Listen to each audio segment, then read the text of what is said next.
Hello guys, welcome to spectator. நம்ம national டீமோட head கோச்சான மனோலோ Marcus பார்த்தீங்கன்னா அவங்களோட ஃபோர்த் மேட்ச் பார்த்தீங்கன்னா இப்போ அகேன்ஸ்ட் மலேசியாவை பார்த்தீங்கன்னா எதிர்கொள்ள போறாங்க. நம்ம இந்தியன் நேஷனல் ஃபுட்பால் டீம்னு சொல்லலாம். ஸோ அந்த இந்தியன் நேஷனல் ஃபுட்பால் டீம்ல நம்ம Chennai FC. So Chennai FC பொறுத்த வரைக்கும் ஒரு இன்டர்நேஷனல் பிரேக் வந்துச்சுன்னா பிளேயர்ஸ் எல்லாமே ரெஸ்ட் எடுத்துருவாங்க. ஸோ நம்ம சென்னை எஃப்சி கிட்ட பெருசா பிளேயர்ஸ் எங்கேயும் போக மாட்டாங்க, சேஃபா இருக்காங்க பண்ற மாதிரி இருக்கும். பட் அந்த பக்கம் ஒரு கஷ்டமும் இருக்கும். நேஷனல் டீம் சர்வ் பண்ணக்கூடிய ஒரு சில பிளேயர்ஸ் இல்லாம இருக்காங்கன்னு ஒரு பக்கம் பிகாஸ் மூவ் பண்ணிட்டு வந்தாலும் பட் இப்போ சாலிடா கன்சிஸ்டன்சியா அந்த ஒரு வாய்ப்பு கிடைச்சிட்டு இருக்கு. ஃபாரூக் சௌத்ரி பார்த்தீங்கன்னா மறுபடியும் மூவ் பண்ண போறாரு அப்படின்னு நம்ம சொல்லலாம் நேஷனல் டீமுக்கு. கூடவே இர்ஃபான் யாதவ் நம்ம சென்னை எஃப்சியோட ஸ்ட்ரைக்கர்ஸான 2 பிளேயர்ஸ் ஃபரூக் அண்ட் இர்ஃபான், இந்த 2 பிளேயரும் பார்த்தீங்கன்னா மூவ் பண்ணியிருக்காங்க. மனோலோ மார்க்கஸ்க்கு ஒரு நல்ல வாய்ப்பு. ஆஷிக் குர்னியன், மன்வீர் சிங்ன்ற மாதிரி இப்போ இர்ஃபான் யாதத்தையும் ஒரு ப்ராப்பர் ஸ்ட்ரைக்கரா ட்ரை பண்ணி அதை ஒரு கிளிக் ஆயிட்டாருன்னா ஒரு ஃபியூச்சர் ஆஃப் ஸ்ட்ரைக்கிங் யூனிட்டை ஸ்ட்ரென்தன் படுத்துற விதமா இர்ஃபான் யாதவ் நேஷனல் டீமுக்கு இருப்பாரா? ஸோ இப்போதைக்கு அந்த ஒரு வாய்ப்பு இனிஷியலா கிடைக்குமானா ஃபரூக்கு கிடைக்கும். செகண்ட் ஹாஃப்ல மேபி இர்ஃபானுக்கு கிடைக்க வாய்ப்பு இருக்கு. பட் அவன் கைல் ஸோ அவன் இந்த டீம் நேஷனல் டீமுக்கு போகக்கூடிய பிளேயர்ஸ்க்கு ஏற்ற மாதிரி அவங்களோட பொட்டன்ஷியலை ஷோ பண்ண வச்சிருக்காரு. இப்போ நேஷனல் டீமுக்கு மூவ் பண்ணியிருக்காங்க நம்ம சென்னையோட 2 பிளேயர்ஸ். ஸோ அந்த ஒரு சில மனோலோ மார்க்கஸ் பார்த்தீங்கன்னா அப்கமிங் நேஷனல் டீம் பார்த்தீங்கன்னா மலேசியாவை எதிர்கொள்ள போறாங்க. மலேசியானால அந்த மர்டேக்கா டோர்னமெண்ட் தான் நம்மளுக்கு ஞாபகம் வரும். அந்த ஒரு கோல் பார்த்தீங்கன்னா ஆப்போனன்ட் பாக்ஸ் தாண்டி உள்ள போயிட்டு இருக்கும். பட் அதை பார்த்தீங்கன்னா கொடுத்துருக்க மாட்டாங்க. ஸோ டீமோட அந்த ஒரு குட் மொமெண்டம், டீம் வந்து வெறித்தனமா பெர்ஃபார்ம் பண்ணாங்கன்னு சொல்லலாம். நம்ம நேஷனல் டீம் சகல் அப்துல் சமத்ல இருந்து அனிருத் தாப்பா வரைக்கும் நல்லா பெர்ஃபார்ம் பண்ணாங்க. மலேசியால மர்டேக்கா டோர்னமெண்ட் லாஸ்ட் இயர் நடந்திருக்கும். ஸோ அந்த ஒரு கேம்ல அந்த ஒரு விக்டரி கிடைக்காத காரணத்தினால, ஸோ விக்டரி கிடைக்கல இல்லாம ஸோ என்னதான் நம்ம தோத்துருப்போம், அந்த ஒரு கோல் நம்மளுக்கு கிடைக்கல, ஏகப்பட்ட இஷ்யூஸ் போனாலும் பட் ஓவரால் நல்ல பெர்ஃபார்ம் பண்ணதுன்னா நம்ம இந்த நேஷனல் டீம் அப்படின்னு நம்ம சொல்லலாம், இந்தியன் நேஷனல் டீம். ஸோ அந்த வருஷத்துல இப்போ மறுபடியும் மலேசியாவை ஃப்ரெண்ட்லி மேட்ச் பெர்ஃபார்ம் பண்ண போறாங்க. ஏன்னா லாஸ்ட் மேட்சே பார்த்தீங்கன்னா அதாவது லாஸ்ட் மந்த்தே 2 சீரிஸ் நடக்க வேண்டியது இருந்துச்சு. ஸோ லெபனான் கிட்ட பெர்ஃபார்ம் பண்ண வேண்டியதெல்லாம் இருந்துச்சு. பட் ஒரு டீம் வராம தவிச்சிட்டாங்க. ஸோ அதுக்கப்புறம் லெபனான் மேட்ச் நடக்க இருக்குன்ற மாதிரி போய் ஒன்லி பிராக்டிஸ் செஷனோட நின்றுட்டு லெபனான் மேட்சை பெர்ஃபார்ம் பண்ண முடியாம போயிடுச்சு அப்படின்னு நம்ம சொல்லலாம். ஸோ எதிர்பார்த்த கேம்ஸ் ஒரு சிலதெல்லாம் அமையாம போயிடுச்சு. ஸோ சில எக்ஸ்டர்னல் ரீசன்ஸ்க்காக அது எதை நேஷனல் டீம்லயும் சொல்லியிருப்பாங்க. ஸோ அந்த வருஷத்துல இப்போ இந்த ஃப்ரெண்ட்லி மேட்ச் ரொம்ப ரொம்ப முக்கியம். ஸோ நேஷனல் டீம்ல நியூ செட் ஆஃப் பிளேயர்ஸ் உள்ள கொண்டு வந்திருக்காரு மனோலோ மார்க்கஸ். அவரை பொறுத்த வரைக்கும் இருக்கிற யங் கன்ஸை ரெடி பண்ண பாக்குறாரு, செட் பண்ண பாக்குறாரு. அதுதான் இப்போதைக்கு நம்ம செட் ஆஃப் குரூப் தேட போறோம். அந்த செட் ஆஃப் குரூப் பார்த்தீங்கன்னா நாங்க எதிர்பார்க்கிற கேம் அவங்க பெர்ஃபார்ம் பண்ணி ஆகணும். ஸோ அதுக்கேற்ற மாதிரி தான் நான் மூவ் பண்ண போறேன் அப்படின்ற மாதிரி சொல்லியிருக்காரு. நவம்பர் 18 அப்கமிங் நெக்ஸ்ட் மண்டே பார்த்தீங்கன்னா ஹைதராபாத்ல இந்தியாவில் பார்த்தீங்கன்னா மலேசியாவை நம்ம ஒரு ஃப்ரெண்ட்லி மேட்ச் எதிர்கொள்ள போறோம். ஒரே ஒரு ஃப்ரெண்ட்லி மேட்ச் தான். ஸோ மனோலோ மார்க்கஸ் அட்ரஸ் பண்ணியிருப்பாரு. ஸோ எங்களை பொறுத்தவரைக்கும் பார்த்தீங்கன்னா இது என்னோட 4th கேம். அதுக்கு முன்னாடி பார்த்தீங்கன்னா பெருசாக எங்களோட பெர்ஃபார்மன்ஸ் ட்ரா பண்ணியிருக்கோம். ஸோ அந்த ஒரு விக்டரி, ஒரு சாலிடான விக்டரி, நாங்கள் நல்லா பெர்ஃபார்ம் பண்ணாலும் பட் அந்த ஒரு விக்டரி கிடைக்காம இருக்கு. ஸோ இதுக்கப்புறம் பார்த்தீங்கன்னா இப்போதைக்கு ஐஎஸ்எல்ல பெர்ஃபார்ம் பண்ணிட்டு பிளேயர்ஸ் எல்லாருமே பார்த்தீங்கன்னா இந்த ஒரு மேட்சுக்காக ட்ரைனிங் செஷன் ஸ்டார்ட் பண்ணியிருக்காங்க. ட்ரைனிங் செஷன் சக்ஸஸ்ஃபுல்லாக ஒரு 2 டேஸாக போயிட்டு இருக்கு நேஷனல் டீமுக்கு. ஆல்மோஸ்ட் ஒரு 6 நாள் இருக்கு அப்படின்னு நம்ம சொல்லலாம் இந்த ஒரு ஃப்ரெண்ட்லி மேட்ச்க்காக. மறுபடியும் நேஷனல் டீமை விட்டுட்டு ஐஎஸ்எல் கிளப்ஸ்க்கு பெர்ஃபார்ம் பண்ண போறாங்க. இதோட 4 மாசம் கழிச்சு மார்ச் மாசம் தான் எங்களுக்கு மறுபடியும் மேட்சஸ் இருக்கு, international match. So Manolo Marquez பொறுத்த வரைக்கும் என்ன சொல்லியிருக்காருன்னா பிளேயர்ஸை இப்போதைக்கு எவ்வளோக்கு எவ்வளோ ஃபைன் பண்ண போறோம். ஸோ 40 பேர் எடுத்துட்டோம்னா அதே 40 பேர் தான் மார்ச்ல வர வாய்ப்பு இருக்கு. ஏன்னா ஒரே நேரத்தில் எங்களால் எல்லா பிளேயர்ஸுமே வெளியே விடவும் முடியாது. ஏன்னா ஒரு 15 to 16 செட் ஆஃப் பிளேயர்ஸ் நாங்கள் வச்சுட்டு ஒரு சில பிளேயர்ஸை மட்டும் நாங்கள் மாற்ற அதிக வாய்ப்பு இருக்கு. பட் இங்க இருக்கிற டீம் அப்படியே நாங்கள் மார்ச்லயும் கொண்டு போக அதிக வாய்ப்பு இருக்கு. ஏன்னா இந்த ஒரு ஃப்ரெண்ட்லி மேட்சை தாண்டி எங்களுக்கு பெருசா மேட்சஸ் அந்த ஒரு ட்ரைனிங் செஷன் நாங்கள் எஃபெக்டிவ் யூட்டிலைஸ் பண்ணி ஆகணும். ஏன்னா இதை தாண்டி எங்களுக்கு 4 மாசம் கழிச்சு பார்த்தீங்கன்னா மார்ச் மந்த் தான் இருக்கு. அங்க ஒரு மேட்ச் பெர்ஃபார்ம் பண்ணோம்னா அது வரைக்கும் எங்களுக்கு ஒரு நேஷனல் டீமோட கேம்ப்ன்ற மாதிரி பெருசா எங்களுக்கு அமைய போறது இல்லை. ஸோ இந்த ஒரு ஃப்ரெண்ட்லி மேட்ச் எங்களுக்கு ரொம்ப ரொம்ப முக்கியன்ற மாதிரி சொல்லியிருப்பாரு நம்ம மனோலோ மார்க்கஸ்.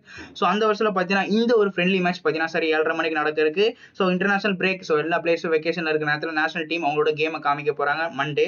ஸோ இந்த ஒரு மேட்ச் ஸ்போர்ட்ஸ் 18 ஜியோ சினிமாவில் ஐஎஸ்எல் எதுல ஷோ பண்றாங்களோ அதிலேயே பார்த்து நம்ம இந்த மேட்சை சப்போர்ட் பண்ணலாம். நம்ம இந்திய நேஷனல் ஃபுட்பால் டீமுக்கு அந்த ஒரு குட் விக்டரி மலேசியாக்கு எதிராக நம்ம நேஷனல் டீம் தருவாங்க அப்படின்னு நம்ம சொல்லலாம்.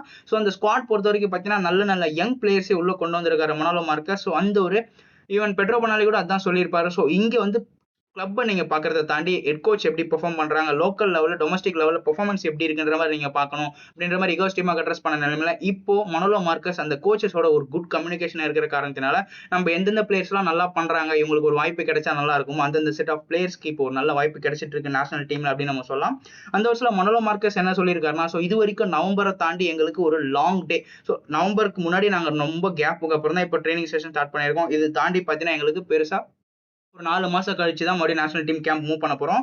ஸோ இப்போதைக்கு நாங்கள் ஒரு பிகினிங் ஸ்டேஜில் தான் இருக்கோம். ஸோ இன்னும் ஏகப்பட்டது நாங்கள் கற்றுக்க வேண்டியது இருக்கு. அண்ட் ஒரு நல்ல மொமெண்டம் அதாவது கேப்சர் பண்ணி அதை அழகாக கொண்டு போனோம். அண்ட் பிளேயர்ஸோட மென்டாலிட்டி ரொம்ப ரொம்ப முக்கியம் அப்படின்ற மாதிரி சொல்லியிருப்பாரு.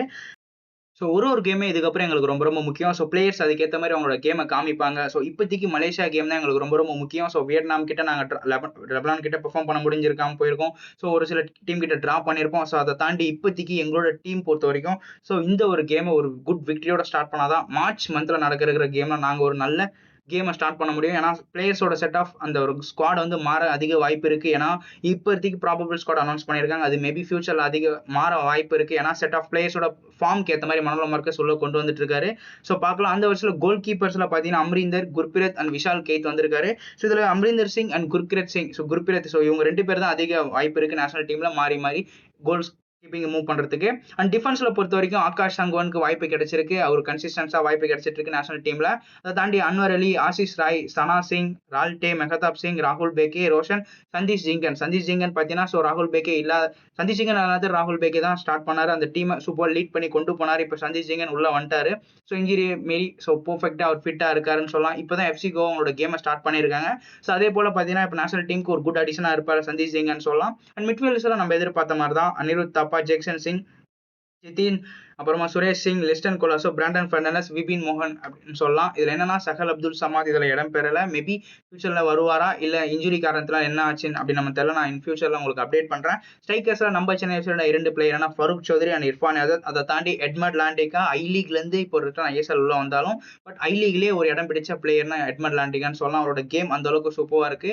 ஸோ மனோலோ மார்க்கஸ் அதை எஃபெக்டிவா யூட்டிலைஸ் பண்ணுவார் அப்படின்னு நம்ம எதிர்பார்க்கலாம். இங்கும் அதே தான், அந்த ரிசோர்ஸை பெர்ஃபெக்ட் யூட்டிலைஸ் பண்ணி ஆகணும். அண்ட் மனோலோ மார்க்கஸ் எதிர்பார்க்கிற கேமை இந்த பிளேயர்ஸ் கன்வெர்ட் பண்ணி ஆகணும். ஸோ அது ரொம்ப முக்கியம். அது இல்லாமல் விக்ரம் பிரசாத் சிங், மன்வீர் சிங் அண்ட் சாந்தேன்னு சொல்லலாம். என்ன பொறுத்த வரைக்கும் சென்னை எஃப்சியோட பிளேயர்ஸான ஃபருக் அண்ட் இர்ஃபானுக்கு ஒரு நல்ல வாய்ப்பு இருக்கு. ஸோ ஸ்ட்ரைக்கரா தேடிட்டு இருக்காங்க. சுனில் சேத்ரி கேப்டன் மூவ் பண்ண பிறகு மன்வீர் சிங், ஆசிஸ் குர்னியன், ஸோ இந்த மாதிரி எல்லாரையும் ட்ரை பண்ண நிலைமையில கண்டிப்பா மனோலோ மார்க்கஸ் இர்ஃபானையும் ட்ரை பண்ணுவாரு ஆஸ் அ ஸ்ட்ரைக்கரா. அதை அவர் பெர்ஃபெக்டா யூட்டிலைஸ் பண்ணி ஆகணும். அதை அவர் பெர்ஃபெக்டா யூட்டிலைஸ் பண்ணிட்டாருன்னா ஃபியூச்சர் ஆஃப் இந்தியன் டீம் கொஞ்சம் பிரைட்டா இருக்கு. அந்த ஒரு மைண்ட் செட்டை மனோலோ மார்க்கஸ் இர்ஃபானுக்கு கொடுக்கணும் அப்படின்னு நம்ம சொல்லலாம். கண்டிப்பா இந்த ஒரு மேட்ச் மனோலோ மார்க்கஸ் ஒரு குட் விக்டரியை கொடுப்பாரு ஆஸ் நேஷனல் டீம் ஹெட் கோச்சா அப்படின்னு நம்ம எதிர்பார்க்கலாம். நெக்ஸ்ட் வீடியோ அசிஸ்டன்ட் ரெஃபரி வேற பத்தி நம்ம அவன் கையில் பேசியிருப்பாரு. ஸோ அவர் அந்த சின்ன சின்ன டிசிஷன்ஸ்ல அவர் ஃப்ரஸ்ட்ரேட் ஆகிறத வச்சே நம்மளுக்கு தெரிஞ்சுக்கலாம். கண்டிப்பா இதை பத்தி ஒரு நாள் பேச போறாருன்னு ஃபைனலா அவர் பேசிட்டார் அப்படின்னு நம்ம சொல்லலாம். ஸோ கண்டிப்பா ஐஎஸ்எல் ஒரு பிக் அடிஷன் கொண்டு வரணும்னா கண்டிப்பா அது வேர் தான் அப்படின்ற மாதிரி சொல்லியிருப்பாரு. ஏன் அப்படின்னு சொல்றேன்னு பாத்தீங்கன்னா ஸோ வேர் பொறுத்த வரைக்கும் ஒரு 2 விஷயங்களை பண்ணும். ஒன்னு அம்பையர்ஸ், அதாவது ரெஃபரிஸ்க்கு பாத்தீங்கன்னா ஒரு நல்ல ஒரு டிசிஷன் எடுக்க சப்போர்ட் பண்ணும். இன்னொன்னு பாத்தீங்கன்னா டீம் அவங்க சாட்டிஸ்ஃபைடா பெர்ஃபார்ம் பண்ணாங்களா, அவங்களோட கேம் ஃபுல்ஃபில்லா இருந்துச்சான்ற மாதிரி ஃபைனலா அட் த எண்ட் பாத்தீங்கன்னா இந்த ஒரு டிசிஷன் தான் ரொம்ப ரொம்ப முக்கியமா இருக்கும். வேற உள்ள வந்தாங்கன்னா அந்த பெர்ஃபெக்டா என்னென்ன டைம் எக்ஸ்ட்ரா டைம் எல்லாம் பெர்ஃபெக்ட்டா யூட்டிலைஸ் பண்ண முடியும். அண்ட் டீமோட மொமெண்டம் பார்த்தீங்கன்னா ஷிஃப்ட் பண்ணாம இருக்கும். ஸோ சின்ன சின்ன டிசிஷன்லாம் பார்த்தீங்கன்னா டீமோட டேபிளே மாற்றக்கூடியது அந்த பாயிண்ட்ஸ். அண்ட் டீமோட இப்போ ஒரு நல்ல டீம் பெர்ஃபார்ம் பண்ணிட்டு வராங்க இன் ஃபீல்டில் பார்த்தீங்கன்னா அந்த ஒரு டிசிஷன் பார்த்தீங்கன்னா டோட்டலாக டீமை டவுன் பண்ண அதிக வாய்ப்பு இருக்கு. ஸோ இதெல்லாமே ஓவர் கம் பண்ணி அவங்க நினைச்ச மாதிரி அந்த ஃபுல்ஃபில், அதாவது சாட்டிஸ்ஃபைடு கேம் பார்த்தீங்கன்னா ஒன்ஸ் அவங்க பெர்ஃபார்ம் பண்ணிட்டு வராங்கன்னா இதுக்கு கண்டிப்பாக வேர் ரொம்ப ரொம்ப ஹெல்ப்ஃபுல்லாக இருக்கும். இந்த சின்ன சின்ன டிசிஷன்ஸ் ரொம்ப ரொம்ப மாற்றுது. ஸோ இதெல்லாமே நம்ம கன்சிடர் பண்ணி வேற கண்டிப்பாக கொண்டு வரணுன்ற மாதிரி அவன் கையில இப்போ அட்ரஸ் பண்ணியிருக்காரு. ஸோ பொறுத்திருந்து பார்க்கலாம் இந்த ஒரு டிசிஷனை ஏஎஃப் கொண்டு வருவாங்களா. ஏன்னா இந்த சீசனும் சொல்லிட்டாங்க அடுத்த சீசன் கண்டிப்பாக வேர் வந்துரும்ப்பா அப்படின்னு.